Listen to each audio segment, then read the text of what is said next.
buenas tardes, queridos amigos. Les hablamos una vez más desde este programa que es de usted, que es de todos, El Almuerzo Picante. Me acompañan en esta ocasión y nos da mucho gusto nuestros analistas de siempre que han compartido este programa con usted. Carlos Gómez Bermejo, bienvenido, mi amigo. Por supuesto, el doctor Vivienda, Oscar Ruiz Vargas, y nuestro distinguido sociólogo, antropólogo y musicólogo, Sigfredo Rodríguez Coria, que siempre, con el ánimo de mostrar su vocación, trae puestos los audífonos de música y no sabemos si nos está oyendo. Pero bueno, bienvenidos, les habla Ulises Lara y estamos en este programa que hoy va a analizar de manera puntual y seria, pues esto que ha sido todo dicen algunos, un escándalo, un regalo, una negociación a oscuras de la presencia ya en camino, al parecer, del señor Lozoya desde Madrid para México, desde Madrid para el Peje, y que dicen algunos que, bueno, combinado con los elementos, pondrá en evidencia lo que ha venido siendo esta mafia del poder que nadie creía que existía, pero parece que ya está dando muestras de estar viva y en algunos casos todavía coleando. También hablaremos de, pues obviamente, nuestro tema, y ha sido el tema de todo este periodo, la condición en que estamos viviendo, el semáforo naranja, y que muchos pues siguen sin hacer del todo caso y que vamos a tener que empujar para que lo hagan, y así estaremos trabajando como siempre en el almuerzo. Así que pues ya vamos a darle para adelante, que hay noticias y hay datos importantes. Bien, se dice por algunos analistas que ha sido un acuerdo en lo oscurito para otorgarle al señor Lozoya las garantías de que no pisará la cárcel si comparte información relativa a los sobornos, al cohecho que se vivió por parte de instituciones tan importantes como Pemex para generar contratos a empresas tan importantes como Odebrecht. ¿Y qué sirvieron estos recursos? Pues para campañas. También sabemos que esto ha ocurrido en otras latitudes y ha ocurrido particularmente en América Latina con Odebrecht, y ha habido acusaciones puntuales a ciertos políticos y gente que estuvo involucrada con ello. De hecho, hasta donde recuerdo, incluso un presidente de Perú fue juzgado de manera fuerte por este tipo de asuntos. Así que pues yo le pediría, empezaría, si les parece bien, con nuestro amigo el internacionalista Carlos Gómez, para que nos platique de esta versión, y luego le pediría su intervención a nuestro amigo Oscar, que siempre está atento a estos temas. Y recuerden, vamos a seguir abordando otros asuntos que también ya están en camino y que van a valer la pena comentarlos, como los consejeros del INE y otros datos. Adelante, Carlos, por favor. Gracias, maestro Oscar, Sigui, muchas gracias y encantado de verlos otra vez. Alan García es el presidente peruano al que el maestro hacía razón, hacía alusión al grado tal que se pegó un tiro, o sea, se suicidó Alan García para no enfrentar la penosa y legal consecuencia de sus actos. Vamos, desde que se destapó la cloaca de Odebrecht y cómo los encargados de la energética brasileña se hicieron de muchos de los contratos por todo el subcontinente latinoamericano, sonaba muy, muy, muy raro que en México no hubiera pasado nada de ese sentido, o que cayeron diputados, senadores, expresidentes, presidentes en muchos países del cono sur, y nos sonaba inverosímil, tengo que decirlo, de que en nuestro país no se hubiera fueran impolutos. No hubiera pasado nada acá. Por dos factores muy importantes, ¿no? Uno, la gran plataforma de energéticos que tiene, y obviamente es muy atractiva para cualquier empresa de exploración y de producción y de refinación, cualquier empresa del sector energético. El tener bases, el tener infraestructura instalada en nuestro país siempre ha sido muy atractivo, al grado tal que pues siempre se estuvieron empujando porque se abriera a la inversión extranjera y se modificaran algunas de las redacciones del artículo 27. O sea, y vamos, después de tener escándalos como la Casa Blanca, como Malinalco, etcétera, resultaba increíble que Odebrecht no hubiera hecho nada acá y que nadie le hubiera entrado con Odebrecht en México, ¿no? En estos momentos entiendo que el señor Lozoya está surcando los aires, que lo traerán de nueva vuelta a este bonito clima subtropical, ¿no? Y vamos, ¿qué trae bajo el brazo? Ya lo decía el maestro. ¿Una torta? En antecedentes. Ya está muy grande para traer. Ya está muy grandecito. Suéltala que ande. Ay, no, perdón. Ya está muy grandecito. Les voy a pedir que sean serios, hombre. Perdón. ¿Qué trae bajo el brazo el señor Lozoya? Bueno, el maestro lo adelantaba un poco en ese sentido, ¿no? O sea, la línea más fuerte es que dinero de la petrolera Odebrecht, que fue recaudado por él, siendo coordinador y coordinador de las relaciones internacionales de la campaña presidencial de Peña Nieto,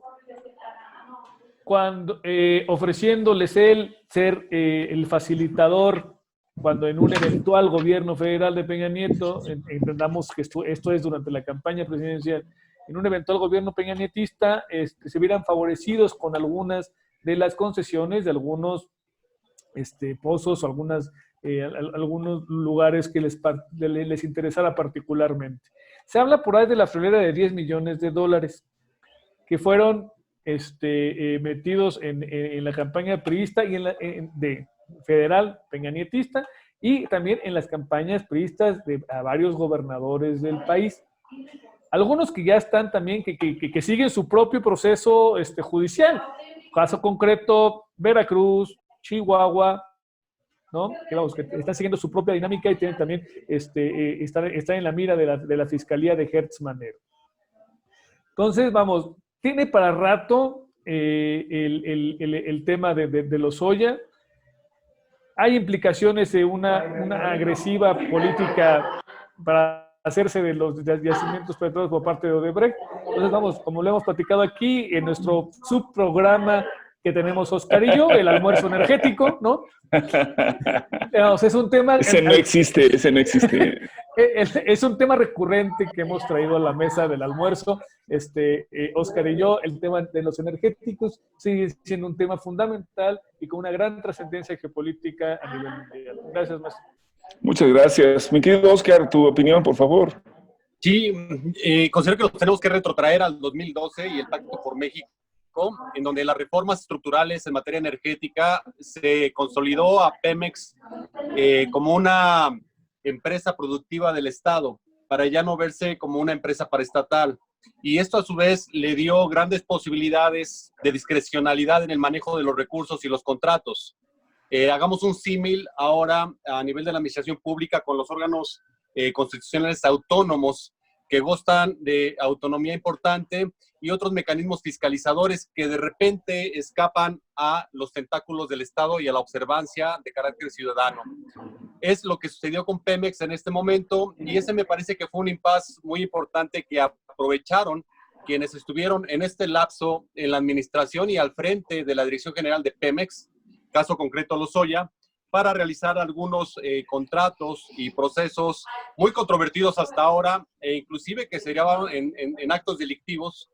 Entre ellos, además de Odebrecht, recordemos también la compra que se hizo a Altos Hornos de México respecto pues, exactamente, de una planta de nitrogenados, y que al final del día estuvieron en juego en un sobreprecio decenas de millones de dólares. Algunos consideran que, de acuerdo al estudio realizado, llegan a los $200 millones en excedente de compra, que es muchísima lana. Hay fines de semana que no los vemos en el almuerzo picante. ¿Verdad?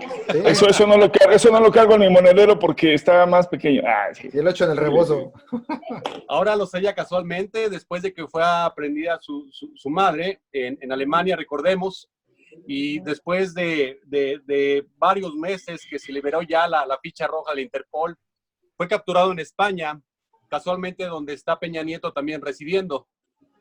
No sabemos si tuvo algún acuerdo previo, alguna dinámica de alguna otra naturaleza, pero el resultado es que justo ahora pues ya está prácticamente por arribar a la Ciudad de México, después de que se realizó un procedimiento y se ajustó, se rectificó inclusive en algún momento por parte de la Procuraduría General de la República.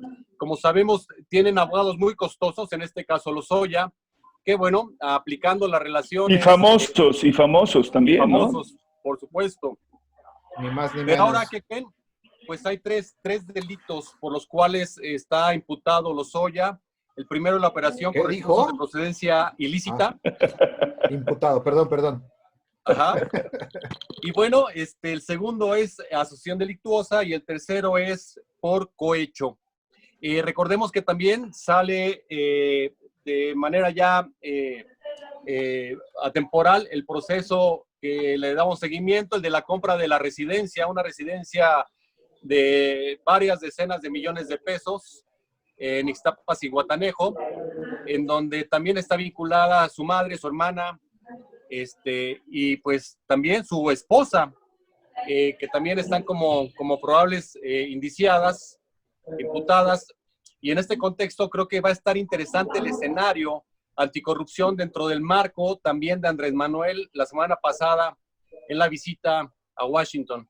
En este sentido, recordemos que pues ahora parece que muchas de las dinámicas se están alineando en el sentido de contrarrestar la corrupción que tantos años invadió como un cáncer al pueblo mexicano. Muy bien.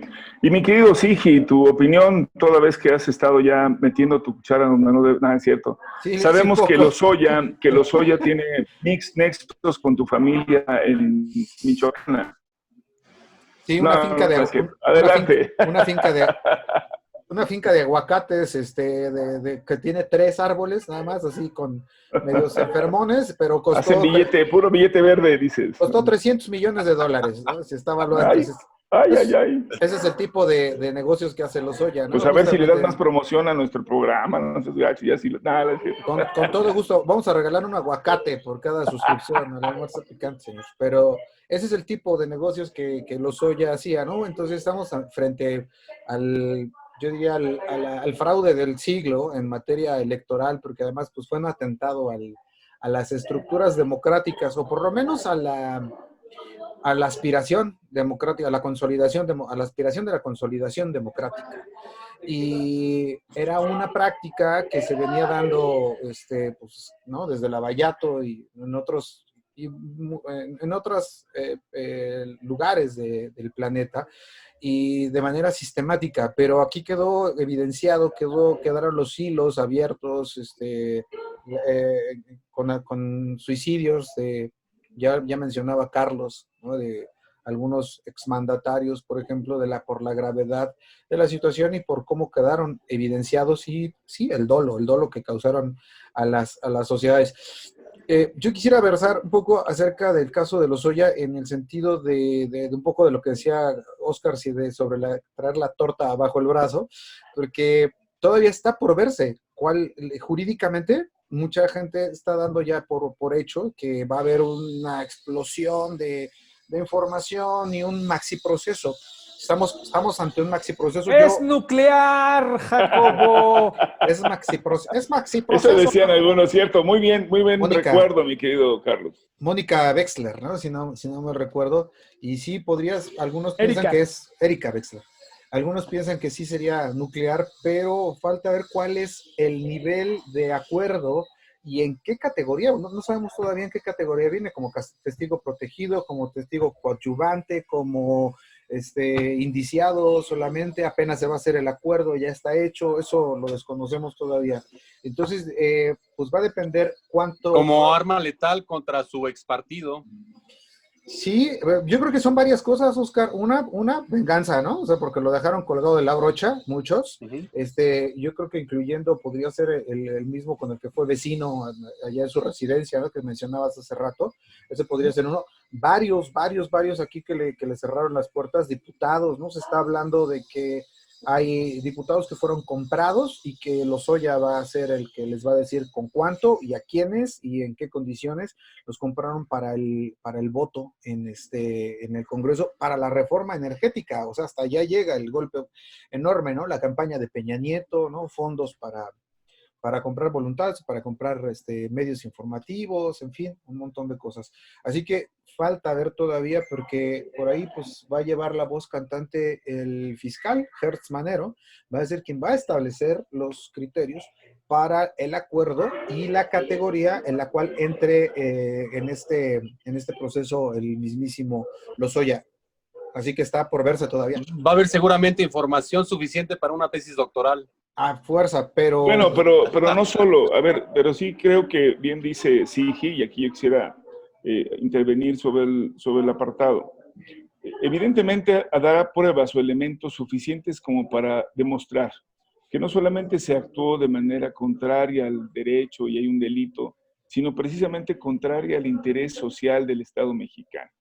Y creo que eso es algo que habrá que tomar porque este es lo que algunos no han querido reconocer como un triunfo moral. Y este es el triunfo real. Personas que teniendo un cargo político nombrados por, en este caso, un presidente por el mandato constitucional, por el mandato ciudadano, se dedicaron a utilizarlo para el beneficio de su pecunio, de su espacio, de sus condiciones de grupo político, grupo de presión. Y esto es creo que algo que en efecto fortalece la democracia, coincido con lo que dice Óscar Izigui, pero también, como lo ha comentado nuestro querido amigo Carlos, también pone en claro que hace rato, ya desde hace mucho tiempo, que hubo grupos dentro de las estructuras y los gobiernos que han pensado única y exclusivamente como ellos, y ahora que se sienten descubiertos, bueno, pues dicen, ay, qué malos son, ¿por qué lo persiguen? Hay acuerdos, cuando fueron los directamente beneficiados de un espacio político que tenía una función distinta a lo que ellos ejercieron. No era para su negocio, no era para su pecunio, no era de ninguna manera para hincharse de billetes, comprar un buen chalet en España y hacerse todo esto. Es lo que ¿Uno? bueno, uno de los tantos. Y creo que eso mismo ocurre, y no tuvimos oportunidad del todo de comentarlo, pero con el caso Duarte, ¿no? Hablo de César, del otro Duarte, y que bueno, van sumando a esta lógica de ese pasado verdaderamente ignominioso que tuvimos como país con estos gobernantes, estos servidores públicos que de verdad no hicieron otra cosa sino dañar y beneficiarse. Y este tema había que medirlo entonces en las consecuencias históricas. No solamente que un día se acaba la impunidad y los puedes castigar, sino el deseo profundo de verdad que dejemos de ver a la política como un espacio patrimonial para algunos o para los que quieran. Esto es lo que se tiene que romper y eso es lo que ha estado todavía flotando. Hay quienes consideran que debe de seguir siendo un espacio para el enriquecimiento, para darse una buena vida, para generarse un futuro mejor, para ayudar a sus familiares. Y entonces tienes los otros fenómenos como el nepotismo, tienes el fenómeno del compadrazgo y el amiguismo, de las influencias y las normas que lo único que han hecho en todo este periodo, y hay que decirlo así, no ha sido sino deteriorar el patrimonio colectivo, la historia colectiva, y durante mucho tiempo parecía que eso era algo que estaba destinado a no acabarse nunca. Yo creo que esta es la fase que empieza a construirse, y si fue o no con acuerdo, porque aparecen los otros. Acaban de encontrar también a Tomás Herón en Canadá. El encargado de la investigación, el fiscal especial para el tema de los desaparecidos de Ayotzinapa, los famosos 43 normalistas. Que lo acusan de sembrar bolsas en el río, ¿no? Claro, pero no solamente, Carlos, de ejercer de manera especial la tortura como mecanismo de obtención de información y confesiones. O sea, de verdad... Se filtraron un par de videos en ese sentido. Además, ¿no? Digo, hasta ahora la broma es que dice que sí regresa a México siempre y cuando le ganarice, que no lo entreviste Tomás Herón o sus secuaces, porque ahí sí canta y hasta las rancheras. Y esto es la otra parte terrible, ¿no? Eran capaces de poder torturar, acusar, fabricar delincuentes, pero eran incapaces siquiera de voltear a pensar que alguien como Lozoya o el gobernador Duarte o algo puede haber cometido un delito. Carlos, ¿querías comentar algo ya que estabas interrumpiendo? Termina de hacerlo bien. No, era un comentario, un chistorete, maestro, disculpe. No es cierto, ya lo sé. Bien, Oscar, déjalo. Bueno, tú, Sigi. Bueno, yo Bueno, entonces yo... Quería comentar solamente que apuntalando lo que acabas de decir sobre los méritos de la 4T, bueno, el gobierno de Andrés Manuel y lo que tiene que ver y la voluntad, que si bien no tiene que ver con la Procuraduría, porque Gertz Manero pues es un ente autónomo que fue nombrado por el Senado y por las fuerzas, la correlación de fuerzas, sí tiene que ver la UIF, por ejemplo, ¿no? Ahí Santiago Nieto otra vez ha tenido un montón que ver en todas estas investigaciones, pero no nada más, ¿no? También las investigaciones que se han hecho desde el Gabinete de Seguridad, por ejemplo, y ha sido sumamente oportuno, además de encontrar también a Tomás Herón, además de Lozoya, de que ya viene en camino y todo lo que hemos comentado, también recuerda que tuvimos el descubrimiento del derrumbe de la verdad histórica al suelo. Vienen de regreso los especialistas internacionales. Me choca un poco el nombre es como el hábil y conspicuo ladrón internacional de joyas de Don Gato, ¿no? Así el término es demasiado... no me gusta, rimbombante. Pero hay que reconocerlo. Pero vienen de vuelta. Que podían darte un sentido de verdad y noción de de fiabilidad. Bueno, Todas vienen las- de vuelta y Todos los además, que estaban, digo, eran terriblemente... O sea, ¿cómo lo quiere el dictamen, mi jefe? Se lo sí, ponemos. Que aquí murieron quemados, ¿cómo? No, así, sí, sí. quemados. ¿Cuántos grados? Exacto. ¿A cuántos grados? Término medio, bien, no, sí, no. Y por eso Ah, ah, con la llegada de ellos, digo, a mí me ha quedado claro y cada vez lo veo, digo, como comentario adicional, perdón, Oscar, pero quería hacer este comentario. A muchos nos pareció increíble y claro, ahí está toda la historia de que en un solo lugar hubieran asesinado no solamente a 43, sino se hubieran quemado sin que hubiera sido notable ninguna otra acción Gracias, claro. inversa, o que las personas, una vez que estaban conociendo que iban a ser asesinadas, no hubieran hecho nada por defenderse, huir o agredir a sus captores a pesar de que no eran tantos ni estaban en condiciones. Es decir, sonaba tan difícil como si te imaginaras que no hubiera escapado nadie de un campo de concentración que sí los tuvo, o si te hubieras imaginado que no sobrevivió ninguno a las masacres de Sarajevo y de otros lugares, porque pues fue imposible, porque el ejército era brutal. Hubo gente que al final, en medio de las cosas más terribles, sobrevivieron, lograron salir, y aquí no había ni siquiera un ápice de reconocimiento de que estos 43 jóvenes habían hecho una lucha. Y ahora sabemos que sí, evidentemente, tendrían que separarlos, desagregarlos, y que es muy probable que se encuentren en diferentes partes, entre Cocula, Iguala y otros poblados, sus restos, y que estemos hablando de una operación, esto de sí fue el Estado, de una operación completa y absolutamente coordinada y asistida por grupos delincuenciales apoyados por aparatos de seguridad del Estado. Perdón, Oscar. Sí, esto implica, por supuesto, una infamia para la sociedad y un acto de lesa humanidad que deberá ser sancionado no solamente por el Estado mexicano, sino inclusive podrán intervenir tribunales internacionales en este contexto. Y bueno, la lucha frontal contra la corrupción, mi buen Ulises Carlos Sigui, hace que el Estado mexicano tenga un ahorro sustantivo. Y este ahorro oscila entre los 400,000 y 500,000 millones de pesos. ¿Cómo la ven? Ándale. Esto, Bueno, obviamente, pues nada más de lo que se dejó de pagar como cosas, ¿no? Para que tienes que sumar lo que también hemos, digamos, generado producto de que se estén retornado, fiscalizando. fiscalizado. Sí, claro. Y esto permite a su vez, en el mensaje de hoy en la mañana, el presidente le dice seguimiento, permitirá de alguna manera fortalecer en este segundo trimestre Si te del levantas a verlo, no seas choro. año. Pues, ve mis ojeras. Sí, lo hace. Es más, lo tiene conectado en un sistemita que le manda una alarma, que no se haga. No, traduciendo el mensaje, es permitirá fortalecer las finanzas públicas para hacer frente a los programas sociales, ¿no? Potencializarlos en esta etapa de la pandemia, que es sin duda una crisis económica global que corresponde a todos los estados-nación del planeta y que, sin lugar a dudas, van a ser afectadas las economías en su Producto Interno Bruto de caídas del 5% hacia el 8%.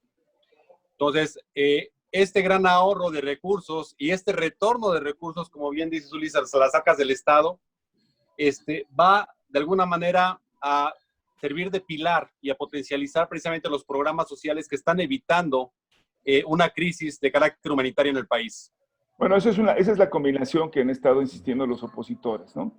Programas sociales más circo, porque están deteniendo a los corruptos. Pero si lo analizamos con mayor profundidad, y creo que lo estás diciendo correctamente, Oscar, la posibilidad de que se tenga este retorno y esta inversión hablan de una posibilidad a futuro real de crecimiento que no hemos conocido. Es decir, de un crecimiento sostenido, no de un crecimiento momentáneo, producto de un intercambio comercial como ocurrió en los años 70 con la OPEP, que había restringido su producción para que fuéramos el esquirol de la OPEP frente a Estados Unidos, pero cuando ya dejamos de serlo, fuimos útiles, nos tiraron y nos dejaron como país completamente arruinados, que es la famosa década de los 80, nos quedamos en la década perdida. Hoy creo que hablamos de fenómenos de consistencia, porque si de verdad estamos defendiendo todo lo que sería el patrimonio, se está haciendo en términos reales, estás recuperando dinero y estás cobrando los impuestos a las grandes corporaciones y estás derivando buena parte del recurso a la sociedad, que sí es la función del Estado, equilibrar las desigualdades, podríamos decir que estamos entrando a una etapa distinta del país. Todavía hay que esperarnos. Digo, estoy seguro y estoy cierto de que, bueno, todo el mundo puede decir, ay, todo esto es beneficio para Andrés y Morena, pero sin duda, todo lo que esté sumando a este proceso lo será hacia adelante y tendremos que construirlo. Y aquí les quisiera... Y si me permite, maestro, nada más sí, ahí adelante, muy rápidamente, ahí la apuesta está hecha, ¿no? Porque si esta ecuación sale, como la estás mencionando, y además sale sin endeudamiento, pues entonces la maximización del beneficio va a ser todavía más grande. Y quería decirte, además, en este caso, que pues la profusión de las vacunas está siendo acelerada. Ya los que estaban siendo inclusive muy conservadores en los tiempos para obtener la famosa vacuna contra el COVID, ya lo están abriendo. El mismo Héctor Hugo López-Gatell, que decía 4 años, ¿no? Desde la OMS decía 2, 3, pues ya están diciendo, ¿no? Probablemente primer semestre, de 2021, y eso va a permitir también una recuperación, o sea, que México salga en el momento oportuno al concierto económico, ¿no? Aunque ahí, por ejemplo, es muy importante lo que también en su momento comentaba Carlos, respecto a esta condición real para generar el equilibrio entre las naciones en el uso de este tipo de fármacos. No sé si quisieras comentarlo, Carlos, al respecto. Creo que no está Dice Carlos que no no, está acariciando su gato. El equilibrio en el sentido de liberar las patentes y todo, vamos, pero en ese sentido, acá el gobierno mexicano anuncia que va a comprar bajo la observación de Naciones Unidas 60,000 millones de dólares en medicamento de patente en extranjeros, ¿no? Argumentando que muchos de los laboratorios nacionales daban a sobreprecio, daban a destiempo, especulaban, y muchos de los contratos también se daban solamente a esos laboratorios de amigos, de conocidos, de Por parientes. lo menos podríamos decir que hoy no tendríamos, dada esta oferta variada, uno que monopolice. Y por otro lado tenemos una intervención directa del Estado mexicano, la propuesta que se formuló de que nadie pudiera tener como beneficio directo la patente, sino se compartiera el conocimiento general, y se hizo una inversión colegiada de recursos o coordinada de recursos para el descubrimiento de estos fármacos que puedan ser vacunas o terapéuticos en el caso de los que ya están contagiados, ¿no? Y no caer en chantajes, de los laboratorios también, de que, bueno, solamente yo, entonces, yo soy tu distribuidor, yo tengo la patente, yo tengo la concesión aquí, no te fijo el precio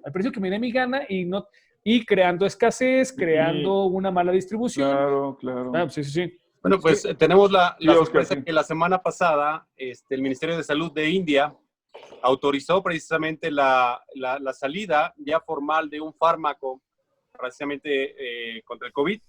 Y bueno, se suma a la intervención rusa en el contexto de la aplicación de la vacuna, que como lo sabemos y lo señalamos aquí, desde el mes de mayo prácticamente ya estaban programándola. En el mes de junio, es decir, el mes pasado, a principios, se empezó a suministrar, a procesar, aunque algunos especialistas señalan que todavía faltan algunas pruebas de carácter contundente para probar su eficacia, pero estamos viendo que se está avanzando aceleradamente en encontrar alguna solución a este respecto. Cuba es otro de los países que ha tenido buenos resultados, pero ellos con el tratamiento preventivo y acudiendo a casa directamente a la revisión de las personas que tienen el famoso esquema de salud comunitaria, ¿no? Exactamente. Ha parcialmente, ¿cierto? Y que sin duda les ha rendido una gran utilidad para el país en este contexto. Recordemos que Cuba su economía la maneja mayoritariamente a través del turismo. Entonces esto le va a permitir eventualmente reactivar su economía a la brevedad, tomando los filtros y la pertinencia de entrada, de ingreso de turistas a la isla. Ahora, paralelamente, muchas gracias, Oscar, y paralelamente comentábamos en la entrevista que hicimos y lo que ha anunciado, por supuesto, la jefa de gobierno, y que hablamos con Laida, una estrategia hacia los lugares donde hay mayor, digamos, incidencia de contagio, estas llamadas zonas de alto riesgo. Coméntanos, Sigi, ¿cómo va eso? Que también, digamos, es la medida mientras tenemos la medicina, ¿no? Pues sí, está sumamente interesante. Creo que yo, primero que nada, diría que me parece una decisión acertada el hecho de sectorizar, de segmentar las zonas para su tratamiento. ¿Se acuerdan? Ya lo habíamos mencionado hace más de un mes, varios meses, que la clave estaba en la intervención de las alcaldías. ¿Se acuerdan que lo decíamos aquí? Que ir mucho más al territorio, que aunque tenían ciertas carencias, las alcaldías podían incidir mucho mejor. Pues eso es lo que está resultando ahora. Fíjate, ahora que seguimos en semáforo, que cambia el semáforo a naranja, tenemos también un cambio porque el semáforo se va a ir a 15 días debido a que algunos estados, sobre todo los que se habían puesto en rebeldía, pues no estaban notificando como deberían. Para el caso de la Ciudad de México se mantiene y se mantiene igual porque las cifras han estado pues bien reportadas y además han entrado esta nueva estrategia que estaba mencionando Ulises. Tenemos, por ejemplo, en el caso de los más afectados, tenemos, por ejemplo, a Coyoacán, en el caso de los Pedregales. Tenemos a Álvaro Obregón, con el caso del lugar de los Olivares y San Bartolo, a Xochimilco, con San Gregorio Atlapulco, a Doctores en la Cuauhtémoc. Ay, sí, ahí mero. Ahí no es tan grave. Pero es en los tianguis. Digo, para que lo aclares en la estrategia, o sea, lo que es en las zonas en más donde bien se está conviviendo, así lo hagan las personas con el exacto. mayor y no nada más, maestro. No es que esté así. Ajá. No nada más, maestro. Muchas de estas colonias tienen como factor común denominador el hacinamiento y la alta concentración de gente sobre un área muy, muy pequeña. En sus viviendas, ¿no? Y en sus zonas. Exacto. Exacto. No solamente un alto porcentaje. Bien, compañeros. Prácticamente el 100%, Carlos. No un alto porcentaje. Son prácticamente todas. Tienen un hilo conductor que son de alta marginalidad, tienen un bajo nivel por ejemplo, de preparación, de educación, en fin, económico, de desarrollo. Tienen trabajos no asalariados, ¿no? Exactamente. Precarización del trabajo, hacinamiento, falta de educación formal. Así es. Entonces, con más razón me parece muy importante la estrategia, porque además era en el plano cultural también eran aquellos que decían, no, ese bicho no existe, es extraterrestre, nos lo están queriendo ¡Los Illuminatis! Entonces están trabajando. Pero sigue siendo increíble, ¿verdad? Que a pesar de todo, con toda la información, sigue habiendo gente que diga, no, eso no es cierto, no existe. Yo sí creo en el chupacabras, pero en el COVID no, porque ese no lo veo. ¿No? Ese no lo veo, exacto. Bueno, y por último, para cerrar, porque ya se nos está yendo el tiempo, en el plano nacional, curiosamente, también a esos estados que estaban siendo reticentes, que estaban en contra de la política. Ya los fue a visitar el presidente. Ya los fue a visitar el presidente, pero también el COVID. Bueno, está. Sonora, aunque va para abajo ya, pero Sonora pues no estaba bien. De los que estaban siendo reticentes a seguir la estrategia, Jalisco, repunte, crecimiento acelerado, Nuevo León, terrible. Probablemente se estén desbordando los servicios sanitarios. Estaban al 80% de capacidad hospitalaria hace una semana. Va a tener que entrar la federación a ayudarle al bronquito a sacar este problema. También tenemos el caso de Yucatán, también mismo caso, está creciendo aceleradamente. Que ya ves que andaba súper duro el amigo y nomás empezó y hasta se gastó el dinero que era para el tema de salud en ponerle mismo caso de Guanajuato, ¿no? Progreso le puso lucecitas, mano. Guanajuato está... Sinue también, ¿no? A ese sí le cayeron todas las pulgas, ¿no? O sea, tuvo que pedir perdón por lo del crimen organizado, por no asistir a las reuniones de seguridad. Oigan, pues rápidamente, además de esto que nos está comentando, también estamos en una fase interesante. Están por designarse ya a los miembros del INE, toda vez que estamos también en puerta para esto. Un comentario rápidamente, compañeros. Carlitos, adelante, por favor. Bueno, el INE, ya están las ternas establecidas. Entiendo que se están decantando porque sean 50-50 mujeres. Hay mujeres muy interesantes ahí por sus antecedentes. Está Carla Humphrey, ¿no? Que ha transitado por el IEDF, antes IEDF y la academia, ¿no? Hay perfiles muy, muy interesantes, ¿no? La anterior presidenta del Instituto Electoral, ¿no? También está Diana Talavera. Un abrazo, un saludo a ella.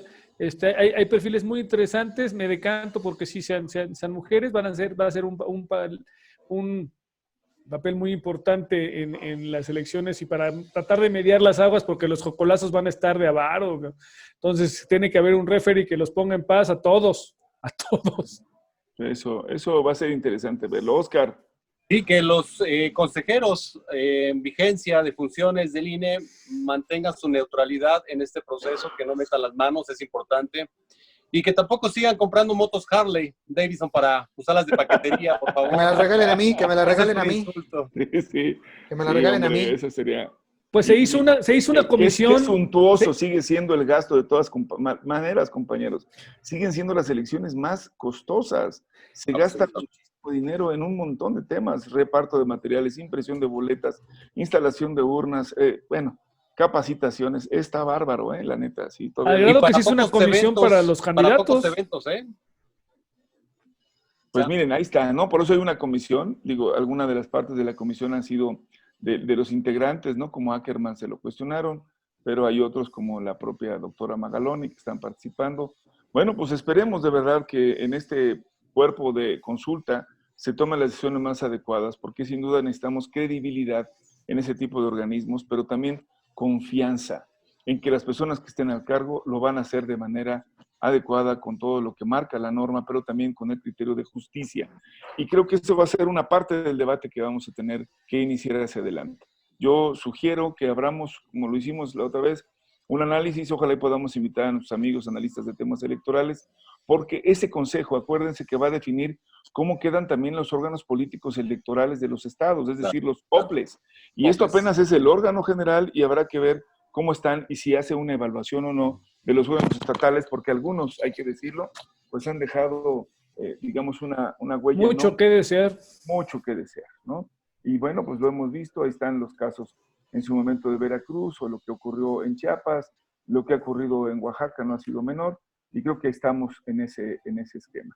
Pues compañeros, estamos ya cerrando en esta última etapa, no sé si alguien quisiera hacer algún comentario, nos quedaron como siempre temas en el tintero, pero agradecerles, por supuesto, si alguien una intervención breve. Básicamente, mi buen Ulises y Carlos, para el próximo programa tocar el tema de la modificación al Código Civil para la vivienda en renta.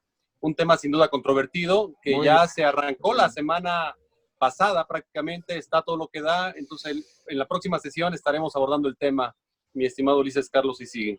Muy bien, pues también tenemos ya en puerta la invitación de algunos otros alcaldes, ¿no? Ya nos dijo Pati Ortiz que sí, de Magdalena Contreras. Perdón, sí. No, pues propuesta que nos vayamos la próxima sesión con el tema inmobiliario y nos vayamos con el INE porque esta semana y toda esta va a ser, son las entrevistas. Entonces, ya terminaron las pendientes. entrevistas, están creando esas ternas y seguramente ya será la etapa final. Son 5, ¿no? 5 por 4 lugares, ¿no? Más o menos. Y aclarando nada más, van a ser 2 mujeres y 2 hombres. Así fue como quedó el acuerdo. Bueno, pues ahí va a estar muy bien. Pues, ahora, y una disculpa, el lunes confundí el río Magdalena con el río Tacubaya, ¿no? Entonces, no te preocupes, todos nos dimos cuenta.